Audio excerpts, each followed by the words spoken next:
George, I've got it. You've got what? I know how we can get our downloads up. I'm all ears. All we have to do is shout Attica a bunch of times. It can't be that easy. We should try it. It couldn't hurt. Fine. Attica. No. You need to mean it. This is silly. Trust me. Okay. Attica. Attica. Attica. Attica. Attica. Attica. Attica. Attica. Attica. Attica. Attica.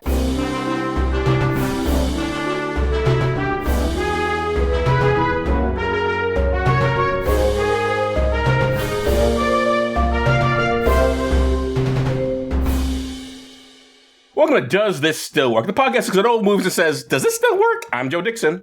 And I'm George Romacka. Today we're discussing Dog Day Afternoon from 1975 and some historical context. Wasn't this the one that John Travolta's character was talking about in Swordfish? Yes. Okay. Finally. I'll understand his references now. Yay. Swordfish, the movie that constantly commented on much, much better movies. Yep. But first, podcasty stuff. We're excited to announce that we've joined the Creator Accountability Network. CAN is a nonprofit dedicated to reducing harassment and abuse through ethical education and a system of restorative accountability. We joined because we care about the safety and well-being of our community members. If you feel our behavior or content has harmed someone, please report it to CAN, either via the reporting form on their website, creatoraccountabilitynetwork.org, or via their hotline at 617-249-4255. They'll help us make it right and avoid repeating that mistake in the future. CAN also needs volunteers from our communities to help with their work, so if you have skills you think would be helpful, or time and a desire to help, please visit their website to find out how you can volunteer. Most importantly, get the word out to other creators who you think would be interested in getting credentialed. Help us build safer communities together. You can reach us at dtswpod@gmail.com, on Facebook, Letterboxd, and our YouTube channel. Joe is on Blue Sky at joedixon.bsky.social. Please tell your friends about us, even the ones that leave you high and dry during your bank robbery attempt, and leave 5-star ratings everywhere. You can pick what we watch and get extra per episode content by funding us on Patreon for as little as $1 a month at patreon.com/dtswpod. Now, George, take us back to 1975. And that's the way it was. Dog Day Afternoon is based on an actual Brooklyn bank robbery that took place August 22nd, 1972. 3 years and 1 month before this film was screened to audiences in New York City. So the cultural context of this film was very much just the culture of the time. Mm-hmm. Ever since banks were invented, people robbed them. It's why famed bank robber Willie Sutton is misquoted as saying, "Why do I rob banks? That's where the money is." It makes sense, if it is a misquote. Yep. He even said, I don't think I ever said that, but I would have. So. Yes, as bad as we think journalism is today, back in the day, they didn't give a shit. They just made straight up quotes from people. But, in fairness, at least it made him look smarter. Sure. Or at least wittier. So, let's look at a couple of bank robbing stories from New York. There are plenty. We found that actually California has the most bank robberies, right? Because we did a history on bank robberies and for one of the films, and I believe it was California for some reason. Sure. We'll touch both states in this history segment. Okay. Yeah. These are all from the Daily News. Give us the headline, Joe. Bank lends a hand to FBI. Nabbing suspect a snap. Now, lens in that sentence is a pun on the level of a New York Times Monday crossword. Okay. It's not lens, it's lens, as in camera lens. This was one of a spate of bank robberies where the robber threatened to blow the bank up. By May 9th of that year, when this story was published, there had been 192 bank robberies in the U.S., which was a 26% increase over the year before. Many were copying that same MO of threatening to explode the place. No, that's one way to get people to behave. Like, and I'll blow it up, so don't rush me or anything. Yep. This particular bandit flashed a smile to a security camera, which resulted in his capture. Just like that. For those watching on YouTube, Joe just flashed a smile. In this story, the guy lived in Queens and was robbing a bank in Manhattan. Which is the way you do. You don't want to do it in your own neighborhood. No, well, some folks went way out of their way, way out of their neighborhood to do the same thing. Joe? Hunted commuter bandit caught at airport. The unfortunately named Gaylord W. Anguish. Oh, that can't be his real name. That was his real name. Gaylord bad enough. Like, Anguish is the last name? Jesus Christ. He would fly from his chalet in California to rob banks on Long Island. Chalet? Wow, he was a successful bank robber. Yeah. When he was nabbed, he skipped bail and went into hiding. He'd been telling his friends he was flying to New York to sell stocks.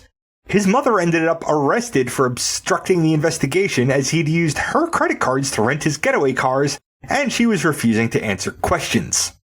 Now, it's one thing to catch a bank robber. Apparently, it's a whole nother thing to keep them locked up. Give it to us, Joe. 6 flee federal jail on a rope of sheets. 6 bank robbers awaiting sentencing hid in a storeroom and climbed down from the roof via a rope made of bed sheets. You know, that classic trope. Mm-hmm. They escaped from the Federal House of Detention in Manhattan, which sounds like a bad, emo rock band. House of Detention. I was thinking more of a club. Sure. BDSM club. This story came out on March 17th and makes sure to say that this was the first escape from that prison that year. The year before, and I'm quoting, 7 of the biggest narcotics dealers ever captured in the New York area escaped in one breakout.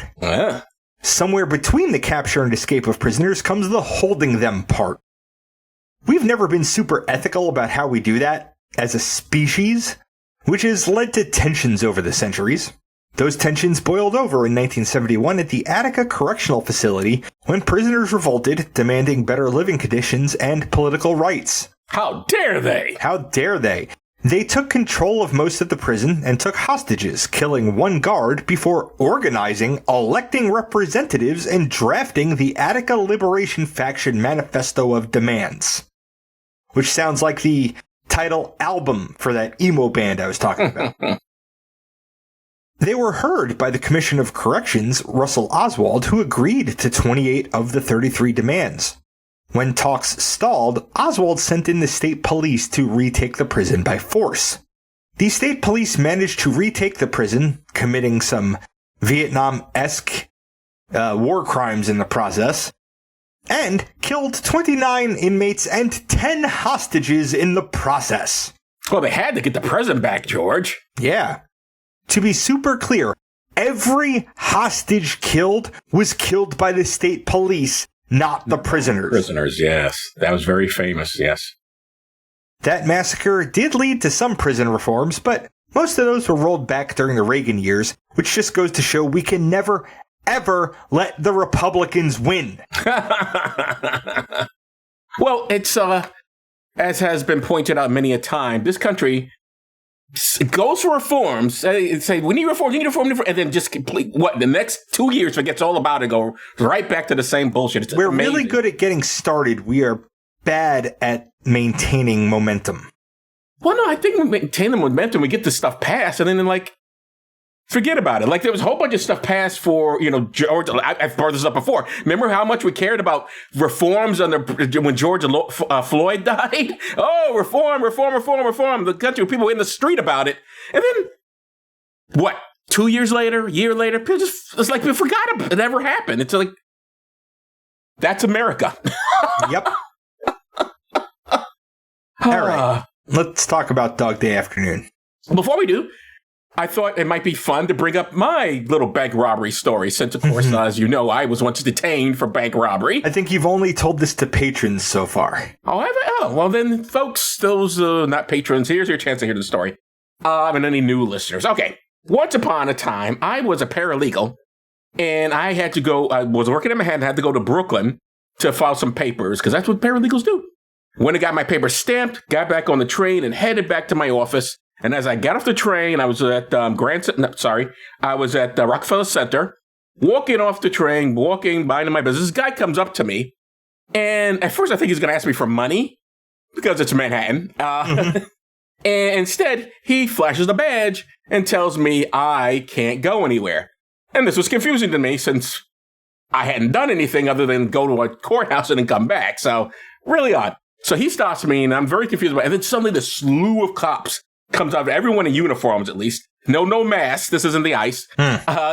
Just slew of cops around me, which I guess good for them. I didn't notice them before, so they were great hiding themselves, or maybe I just wasn't paying attention.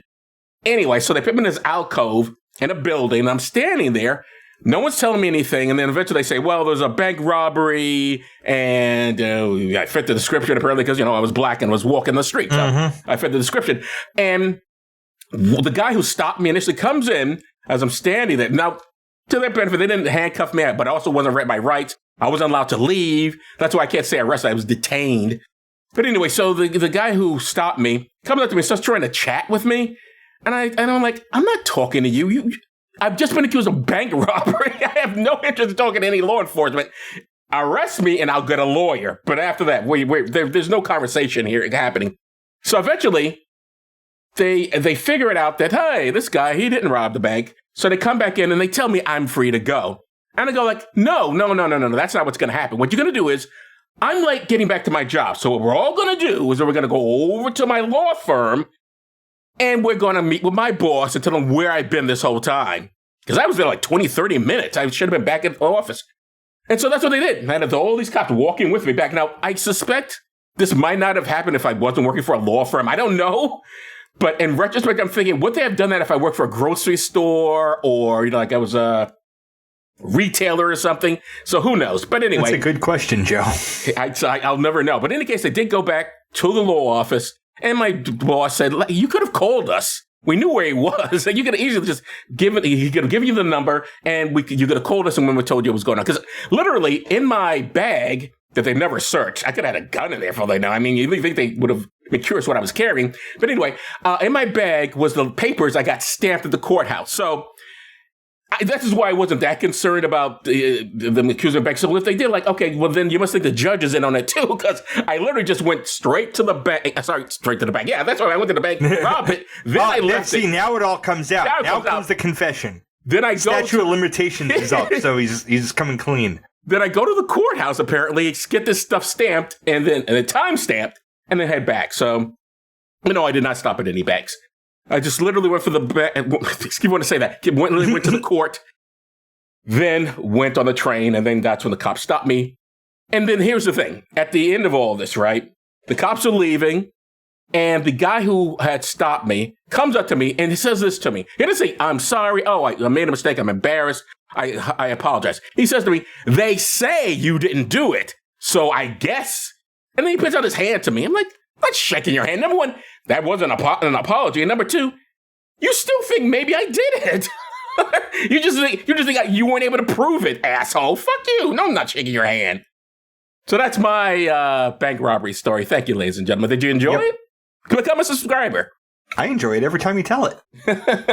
Well, you like it when black people get arrested.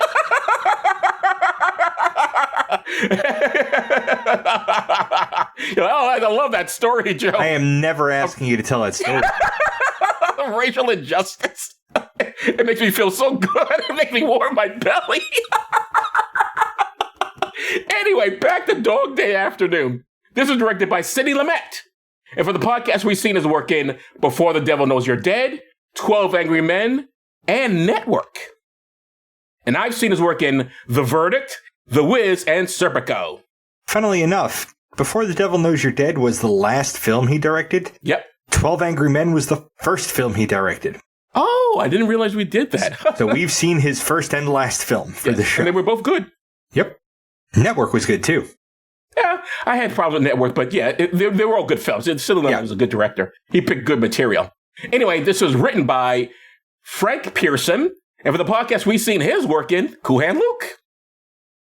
It was also written by P.F. Klug and Thomas More, whose work we don't know. And Thomas More, not the guy from the paint stores. No. And also not Thomas Aquinas, which I don't know why I thought of that, but I don't Thomas More know. makes me think You're just equivocating on Thomas. Yes, I have no idea. And this guy didn't invent English muffins either. Here's the blurbs. IMDb, 3 amateur robbers plan to hold up a Brooklyn bank. A nice, simple robbery. Walk in, take the money, and run. Unfortunately, the supposedly uncomplicated heist suddenly becomes a bizarre nightmare as everything that could go wrong does. Okay. And YouTube says, on the blistering afternoon of August 22nd, 1972, 2 optimistic losers, it's actually 3, attempt to rob a Brooklyn bank. The frantic mastermind Sonny, Academy Award winner Al Pacino, son of a woman, Carlito's Way, and his slow-witted buddy Sal, John Cazale, the godfather, the deer hunter. But then the cops arrive, the crowds arrive, the TV cameras arrive, even the pizza man arrives. As the heist turns into a circus, Sonny and Sal's notoriety grows, and the chances for survival shrink. Pacino teams with the Serpico director Sidney Lumet, The Verdict, Prince of the City, for a jolting comedy drama that earned 6 Oscar nominations, including Best Picture, and a win for Frank Pearson's streetwise screenplay based on a real-life incident. Recently selected by the prestigious American Film Institute as one of the 400 greatest American films of all time. Funny, vivid, Lamont's most accurate, most flamboyant New York movie, raves the New York Times of this box office hit. MPAA rating, not rated, 1975, Warner Brothers Entertainment Inc., all rights reserved. That was definitely somebody copied the back of the VHS and pasted it. Indeed it was. All right, let's get into the characters we're going to discuss. Sonny is played by Al Pacino, and George and I have both seen him in Dick Tracy, and I've seen him in Serpico. And I've seen him in Scent of a Woman, The Devil's Advocate, and Sim 1. Sal is played by John Cazale, and I've seen him in The Deer Hunter. Right, so Sonny is, once again, the mastermind bank robber. Sal is his... slow-witted as cop, supposedly. Although I object to being called slow-witted. Anyway, we'll get to it. Sylvia, that's the head teller, is played by Penelope Allen. And for the podcast, we've seen her in Bad Lieutenant. Mm-hmm. Mulvaney, that's the male boss. I should just say boss, since he's the only male there who's the boss. Anyway, he's played by Sully Boyer. And I've seen him in Car Wash. Jenny, the hostage who gets a call from her husband, is played by Carol Kane. For the podcast, we've seen her in Addams Family Values, Annie Hall, The Last Detail, and Jawbreaker. For myself, I've seen her in Between the Temples, Even Cowgirls Get the Blues, and I was a fan of hers in Taxi, the TV show. Plus, she was in Carnal Knowledge. And I've seen her in The Princess Bride, Scrooged, and Joe versus the Volcano. Moretti, he's the NYPD cop, is played by Charles Durnig. And again, he was in Dick Tracy, which George and I both saw. Mm-hmm. And I've seen him in Tough Guys, V.I. Warshawski, To Be or Not to Be, Scarface, Tootsie, North Dallas 40, The Choir Boys, and The Sting. And I've seen him in Oh Brother, Where Art Thou? And The Final Countdown. And yes, ladies and gentlemen, I screwed up. Al Pacino was in Scarface, which I don't think I mentioned up there. But I've seen him in. Anyway, let's move on. Sheldon, the FBI agent, is played by James Broderick. That's Matthew Broderick's dad. Did you know that? I did, because I read the script. Ah, good. I was actually talking to the audience for that, but okay. Now, you won't hear them answer you. True. But it was a rhetorical question, George. Ah. Anyway, I've seen a Mr. Broderick in The Taking of Pelham 123, and I watched him in the TV show Family. Leon, this is the man whose sex change is why Sonny is robbing the bank, is played by Chris Sarandon, and we heard him in The Night Before Christmas. Any relation to... Nope. No. Just happen to have the same last names. So, my friend, let's get into the discussion portion of our show. And the first question I have for you is what you sent to me. You sent the text this to me, and you said you laughed at this line. So I'm going to ask you, why did you laugh when Sylvia said she would not leave when she had a chance? Because it was funny. I don't set it up for us. Set it up for people. Okay, so Sonny is like, he comes out of the bank to talk to the police, and he sort of brings Sylvia with him because she knows how to unlock the door. And when he gets the crowd going chanting Attica, like, the police are telling her, are yelling at Sylvia, hey, run for it, make a run for it. And she's like, I don't know, my girls are in there, I'm not leaving now. I mean, quite literally, Charles Durning grabs her arm and he tries to pull her away. Yeah, she goes like, no, I'm not going anywhere, let go of me. Yeah, it was funny. I mean, I wouldn't have described this movie as intentionally being a comedy drama, but apparently it was. It definitely has very funny moments. And, well, I mean, the whole thing's ridiculous, as we'll see with the phone calls that happen and various other events in the movie. But anyway, would you classify Sonny as a hero? Fuck no. Or what would you call him? A bank robber. So you think he's just defined that despite his reasons for the bank robbery? Because remember, he's robbing this bank not for himself. He's robbing for his person he loves. How he thought he was going to get away with it. That made a better, screenplay story. The actual reason seems like it was more of a mafia thing. There's no evidence he had any mafia connections. But there's also no evidence that this was his only motivation. He wasn't stealing exactly enough to do that or anything like that. He wasn't John Qing this shit. I would classify him as an anti-hero for sure. I mean, the way the crowd responds to him is clearly they relate to him. But at the same time, I think people were just having fun regardless. Yeah, I think people want an excuse to be upset at the cops, especially after Attica. Attica put a big-ass fucking blob of bad press on the cops, and people weren't happy with the cops. There was that also, but also I think they were just, not only do they just tease, because I remember they're also at one point yelling at him as well. I mean, it's just a crowd, so the crowd's mentality is like, hey, we'll go along with whatever nonsense is going on, and haha, and this is all fun. At no point that they seem particularly concerned, except when the gunshots go off, where they suddenly start running. At no point they seem to realize, there are people in that bank being held at gunpoint. Maybe you should be a little more concerned, but they're not. Anyway. Also, did you by any chance visit the Wikipedia page for Sonny? Yes, I visited the page for both of them. For both Sonny and Sal. We'd have to turn off fucking night view for you to really do this. What do you want to do? Because I pasted a picture of him in the script. You just want people to see what he looks like? Well, I want you to see what he looks like. Because I know what he looks like. They did a really fucking good job casting Al Pacino as this guy. Who also kind of looks like Ryan from The Office. You should say young Al Pacino looks like Ryan from The Office. I didn't see that until you mentioned it. And I guess he kind of does. But yeah, I mean, Pacino sort of looks like the guy. They're not too different. I think they, no offense to Mr. To the actor who's playing Sal, but the real Sal, I think, looked a little bit better than him. Just a tad bit more attractive, my own personal opinion.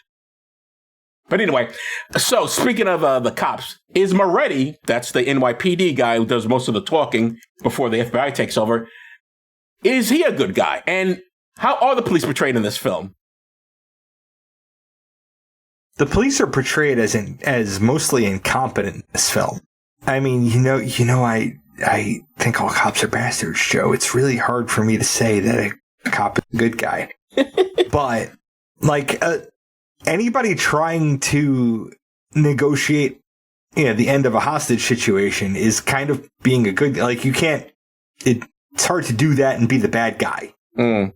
I think Moretti, the way he's written is that he wanted to make good on things. He kind of wanted, but also whatever. It kind of the police department was doing what it does. It was sneaking around trying to, because they were going to try. Sonny was right. His life was basically forfeit. Mm. So I think, the cops are Which is ironic since they're probably more trigger happy now than they were back then. But they showed us pretty trigger happy, quick to have the guns out of their holsters, even though it was completely unnecessary.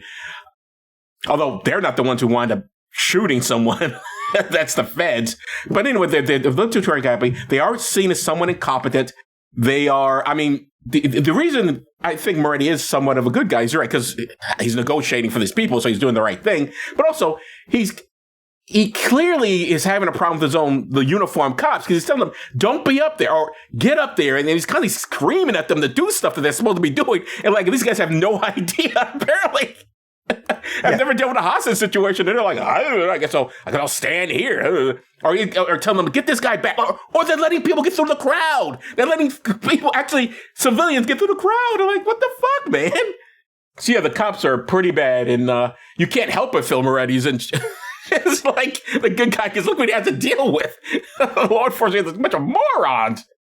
Why do you think Sal was going along with this? Because I don't think he's playing in the movie. I read up why they say in Wikipedia why, but I didn't get the impression in the movie they explain why. He makes it very clear, though, he ain't gay. Yeah, he's not. He went along with this because he did in real life. That's why he did in the movie.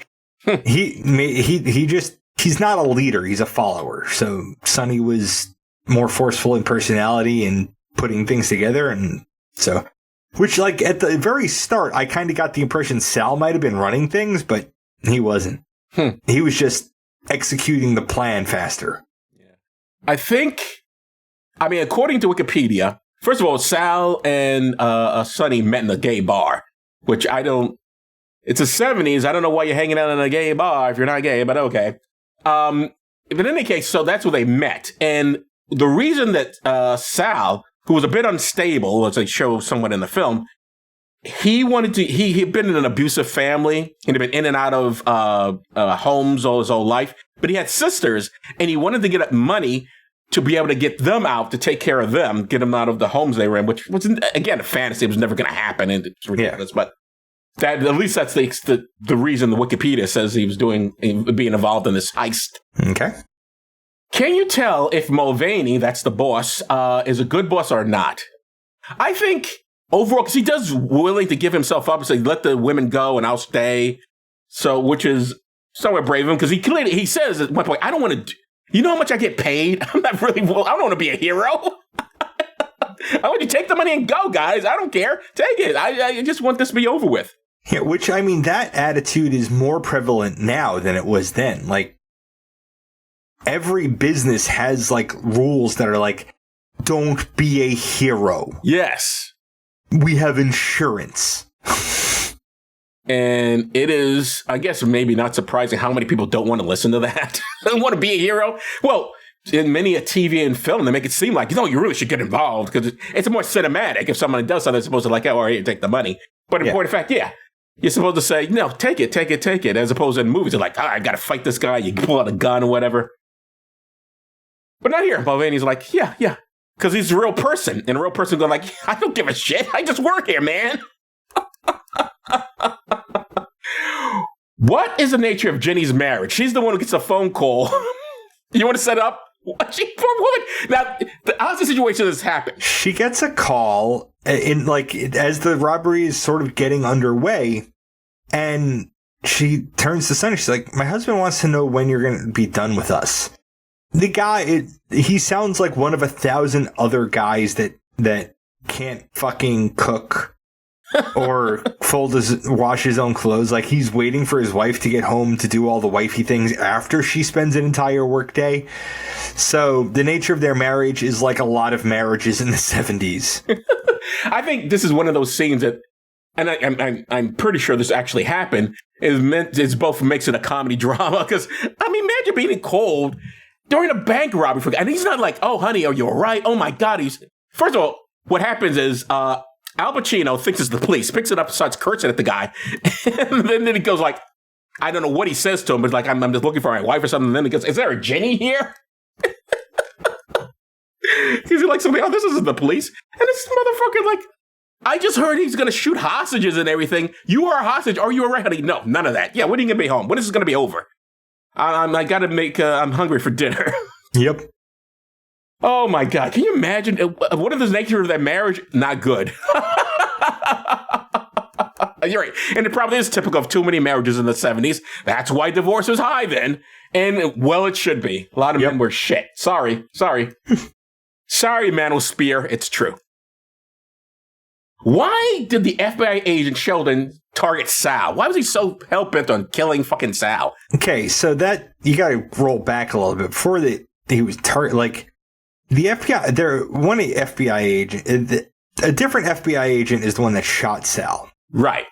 Sheldon, took over at night after Moretti, went to bed or whatever.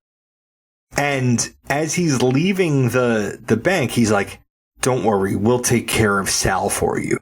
I think he was trying to get into Sonny's head or drive a wedge between them, or just give him a heads up that his friend wasn't going to make it out. According to what I read, they thought, because Sonny had no real criminal history, whereas Sal had a lot, and they found him much more unstable, they were concerned about him that he really would shoot hostages. And also he'd been in and out of jail, so he really had nothing to lose. That's why they were most concerned about him. Supposedly, although arguably they could have taken them both alive.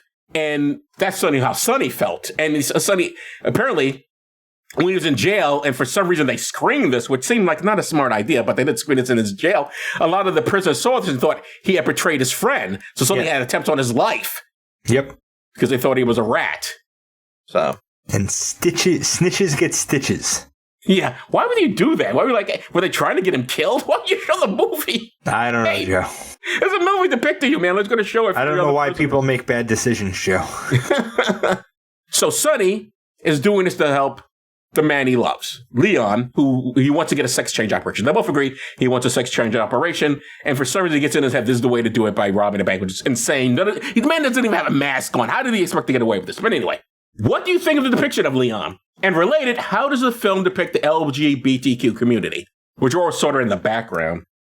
Leon isn't Leon. Or wasn't Leon.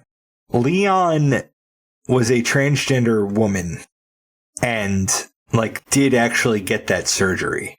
She died from AIDS-related causes in, 1979, I think. But she visited Sonny in prison. Leon was in a toxic, abusive relationship.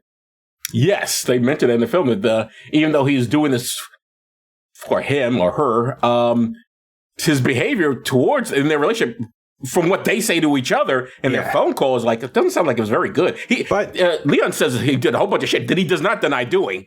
He doesn't say oh no, I never touched you or anything. You hit me, you screamed at me, you made me scared of you. Yeah, but people are often more afraid of being alone than they are afraid of staying in a shitty relationship. So now I think overall this film is somewhat sympathetic to the community, but the fact that the whole thing with Leon, that they make Leon look like a man, even though in real life Leon looked like a woman, or at least close enough. They had hired a transgender actor to play this, and they thought, we can't. She's too hot. We gotta make sure it looks like a man. Otherwise, the audience will be confused. Maybe someone will watch it and go, I guess transgender people can be attractive. I'm not making it up, folks. Literally, I watched the documentary on Hollywood's relationship with the transgender community, which, of course, as you would imagine, has been very, very problematic. Yeah. And they mentioned this film, and they showed the actress who was going to be the play Leon, and they thought that woman, that transgender woman, was too hot. So they had Chris Sheridan. Now, as far as depicting the LGBTQ community, I think they go a little too far in showing the LGBT community being wholly and unifiedly in support of somebody robbing a bank just because he's gay. I know what you're referring to, but if you remember during the part when he's talking to the reporter, the reporter says some in the community are for it, some are against it, which would be a weird thing to say, but that is in the picture. I don't know if that's in real life, though. Yeah. It's like, what did they check? They call him like they had a poll during the robbery. let's see what the gays think. It was odd. So what do you think the film says about the power dynamics between the police and criminals, media, the public, men and women? Because there are a whole bunch of power dynamics all throughout this picture. I don't think the film really says anything about any of it. It just shows some. Like, because the ultimate, like the result of the way the story wraps up in the film is what happened in real life. Right. So that's a true to life. No, that's where the power was. The FBI had it, really, when it comes down to it. No, but I think this says a lot about the power dynamics. At one point, Sonny is in charge. He starts to scream Attica, and they can't rush the place because they clearly want to. At one point, he says, this is a guy, he wants to shoot me so bad he could taste it. I have no doubt there were cops there who wanted to fucking blow his brains out, especially yelling Attica at him and embarrassing them in front of all those people. Sure. I think that was there. I think Sonny's relationship with both the women in his life, both Leon and with his wife. Oh, which, by the way, Sonny said, my wife was way hotter, and I left her 2 years before I got together with Leon. Yes. The film implies that he left her, but in fact, he met Leon later. But yeah, the fact that she seems somewhat still loyal to him, even though they were no longer in a relationship together. But she also describes him as not always great. He can be very volatile. So he's a very complicated person, but the relationship between men and women is not great. And we see with that phone call with Jenny, with the lousy man. So that's until the power dynamics I'm talking about. Of course, we also see there's somebody calls the bank that is got a fetish for, I guess, rape, because he's assuming that Sonny is doing despicable things to all of the ladies in the place. But when the guy calls, he turns to the girls like, it's that guy again. And then they start breathing heavy into the phone for him. I didn't even know what to make of that. Well, they didn't know what to do. So I don't know, just breathe back at him. That guy obviously didn't know what to do with that. Also, it was the same guy who called and said, kill them all. Because there's also someone who told him to do that. Maybe. I mean, people are fucking weird. We had a bunch of people during COVID walking around coughing on people. Yeah, people are assholes, unfortunately. Too many people are assholes. And also, the media makes a big spectacle out of it. The public makes a spectacle out of the whole thing. This is a very serious event here. People could be killed. They know nothing about the two men who was holding up this bank. They just know people are being held at gunpoint. But the response is not. If the cops are too far trigger happy, the public is way too relaxed. They're like, oh, this is a party. And the media's like, oh, this is just a news story to us. Whatever. If this happened today, how do you think social media would change the story? I don't really think it would change it that much. I think it would have been the same thing.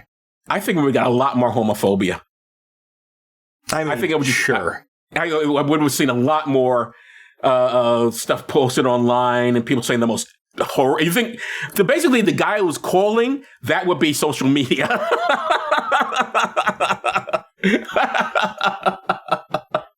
But it's just the most horrific things possibly said. Yeah. Did you feel sorry for him at the end? No. Did you feel anything for him? No. Actually, I felt, first of all, obviously, the whole idea was very badly executed. It was stupid. He was smart enough to know enough about banks because he once worked in a bank, Sonny. But for some reason, he didn't understand how bank robberies worked. I mean, dude, if you're going to do this, first of all, cover your face. Do something that doesn't make do a fake mustache. Make some attempt. Freak it. Even in what was it? What was the other movie we saw where they tried to break in and they put in the worst disguises imaginable with Richard Pryor and Blue Collar. Blue Collar. Look at Blue Collar. They made some attempt to hide their faces. It was terrible, but at least he doesn't need to do that. I can see your full face, dude. Both your faces. And the third guy who shows up and then runs away because I can't do it. And they just let him go. Which at that point should have been the end of the robbery. It's just forget it. Let's just walk out of here. If we don't hurt anybody, we don't hold anybody, chances are they won't tell the cops what happened because it's the 1970s.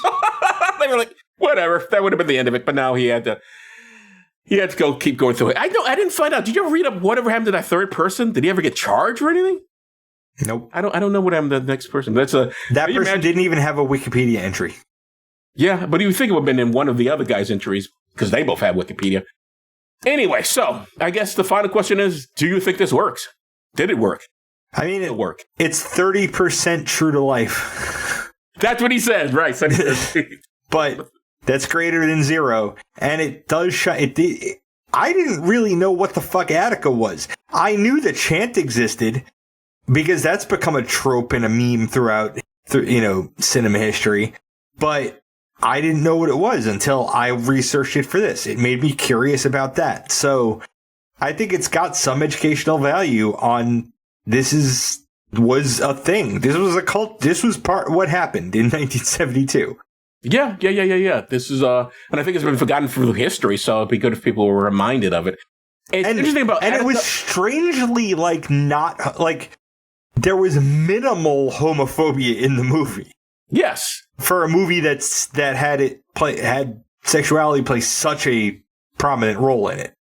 Yeah, the only one who really says anything, and they're not particularly offensive, is the cops, which I think they're just kind of snickering. Yeah, but it was nothing really gross as I could imagine they could say. I still think the film works. I did know about Attica, which is why I asked you about it, because I was wondering, is George going to understand what Attica is? Yeah, I'm an old man. Not that I remember Attica, but I certainly remember the stories about it. Here's the thing about this is to tell you something about the 70s, even though I was really young at the time.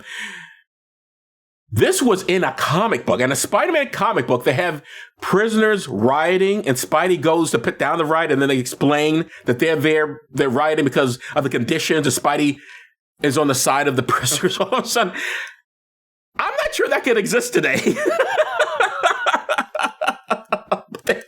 Literally in a comic book. Also, the comic of the 70s, and again, a Spider-Man comic, I'm sure it was others, where they were pro, welfare benefits. So at one point, someone steals some welfare, and they go, oh my God, the people need that money, the poor need that money. And Spidey goes out and saves, and I'm sure that was, I remember the Spider-Man comics, I'm sure there was also probably in the others as well. And just you think back on this time, wow, I don't think we would have that today. Although, maybe we're changing. We'll be back to that time again. Who knows? Here's fucking hoping. Yes, I think the film still works. Oh, and we probably should in this without mentioning that the guy who played the guy who played Sal, John Cazale. Am I saying his name right? Sure. Every film he starred in or appeared in got an Academy Award nomination. No one's had that record. He was in 5 pictures, and every single one got a Best Picture nomination. He never got nominated, but he was in 5 different best, and then he died. And you know who his girlfriend was? You'll know her. She's a famous actress today who did win an Oscar. Meryl Streep. Huh, cool. He was in a relationship with Meryl Streep, and then he died. But it's again, no one's beat that record. Imagine being in every film he was in, got an Oscar nomination for Best Picture. That's a trivia question. Mm-hmm. All right, my friend. That's about all we can really say about Dog Day Afternoon. So what's up next? So this is a Patron's Choice episode, and the poll for next month's film is already up on Patreon. The choices are War Games from 1983, Sneakers from 1982, and iRobot from 2004. What's the theme, Joe? The theme is computers. Okay. Some of my favorite things. It's your favorite things, and each year, each decade, they have different looks at how computers work. And we'll see which one is more accurate. Well, one of these films we'll watch and we'll see how accurate they can pick computers. Anyway, if you want to vote but are not a patron, you can fix that by becoming one at patreon.com/DTSWpod. Now, George, what's up next? Next week, we'll be talking about The Falcon and the Snowman from 1985. It'll be like we're going back in time since we already recorded that episode. Yep. So I guess that's it for this episode. I'm Joe Dixon. Thanks for listening. And I'm George Romaka. Thanks for listening indeed, because if a podcast drops and there's no one around to hear it, it's just another collection of ones and zeros that doesn't matter. You've been listening to Does This Still Work? Produced by Joe Dixon and George Romaka. This content is CAN credentialed, which means you can report instances of harassment, abuse, or other harm on their hotline at 617-249-4255 or on their website at creatoraccountabilitynetwork.org. The hosts can be reached via social media, email, or the contact page at dtswpod.com. Be good to yourself and others, because that still works.